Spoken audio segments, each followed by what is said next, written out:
സാധാരണ ഒരു കൊലപാതകം ഒന്നല്ലല്ലോ നമ്മൾ കേൾക്കുന്നത്. അവിടുത്തെ അവസ്ഥ നമ്മൾ കേട്ടത് അത്രയും ക്രൂരമായ രീതിയിലുള്ളതാണ് നമ്മൾ കേൾക്കുന്നത്. അപ്പോൾ അതുകൊണ്ട് തന്നെ ആളുകൾക്ക് ഭയം ഉണ്ടാവില്ല ആരെങ്കിലും മുന്നോട്ട് വരാൻ. പിന്നെ ഇങ്ങനെ ഒരു സമ്മർദ്ദം ചെലുത്തി ആളുകളെല്ലാം മുന്നോട്ട് വന്നാൽ ചിലപ്പോൾ എല്ലാ ആളുകൾക്കും പറയാം. ഇപ്പം തന്നെ കുറേ പേര് പറയാനൊക്കെ തയ്യാറാവുന്നുണ്ട്. ചില ചാനലുകളിലെല്ലാം ആളുകൾ പറയുന്നതൊക്കെ കേട്ടിട്ടുണ്ട്.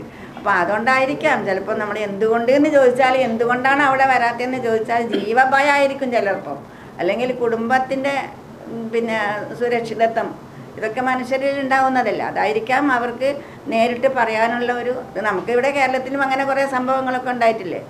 രാഷ്ട്രീയ പാർട്ടീൻ്റെ ആരെങ്കിലും ആണെങ്കിൽ അത് ആ കേസുകളൊക്കെ ഇല്ലാതായി പോവുക. സ്ത്രീപീഡന കേസുകളൊക്കെ അങ്ങനെ പല കേസുകളും രാഷ്ട്രീയ പാർട്ടീൻ്റെ ആരെങ്കിലും ഉണ്ടെങ്കിലൊക്കെ അതൊക്കെ മറിഞ്ഞു പോകുന്ന സംഭവങ്ങളില്ലേ. അതൊക്കെ രാഷ്ട്രീയത്തിൻ്റെ സ്വാധീനം ഭയങ്കര എന്നാണ് എനിക്ക് തോന്നുന്നത്.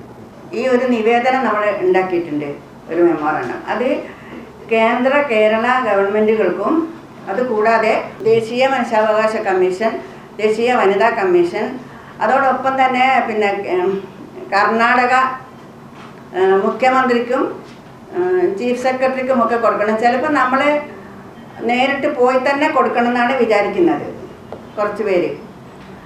അത് കൂടാതെ നമ്മൾ ഇതുമായി ബന്ധപ്പെട്ടുകൊണ്ട് ഒരു കൺവെൻഷൻ നടത്താൻ തീരുമാനിച്ചിട്ടുണ്ട് ഈ ആഗസ്റ്റ് 15-ന്. അപ്പോൾ ആഗസ്റ്റ് 15-ന് കൺവെൻഷൻ നടത്തുമ്പം നമ്മൾ അവിടുത്തെ ആദ്യത്തെ ആക്ഷൻ കമ്മിറ്റിയിലുണ്ടായിരുന്ന ആ സൗജന്യ കേസിലൊക്കെ ഇടപെട്ട ഒരു സംഘടന നമ്മളുമായിട്ട് ബന്ധപ്പെട്ടിട്ടുണ്ട്.